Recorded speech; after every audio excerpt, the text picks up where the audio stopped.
কোনে হ্যাঁ কোন টুক এইডি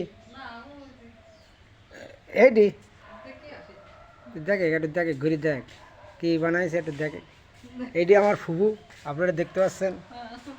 আমার বাড়ি আছে, বাড়ি দেখতে বুঝতে পারছেন, ঘুরি ঘাড়ি দেখছে।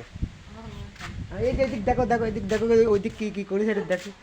কি বুঝতে পারলে, আগে একুল মানুষ তো কিচ্ছু বোঝে না, দেখো হাসি যাবে। হ্যাঁ ওই দেখলে তাতে কেমন আগে দোয়া আমা করলে না সওয়ালের জন্য। ভালো আগে শোনো তারা তারা দেখো তাকাও, এইটি আমার অরিজিনাল এই ফুবু। আগে কোনো মানুষ বুঝতে পারি না, একদম সরল সোজা লোক, বুঝলে কিচ্ছু বোঝে সোজে না, বুঝতে পারলে। খুবই ভালো, কিন্তু খুবই ভালো মনে হয়। আল্লাহ তাকে দোয়া করে আল্লাহর কাছ মানে বাইসে থাকে। না না না না চলে যাবে করে সব বোনাস, আল্লাহর কাছে দোয়া করে হাজার হাজার আমার চুল যার দিন আছে তোমরা 7 দিন বাইসে থাকো। বাহ বাহ।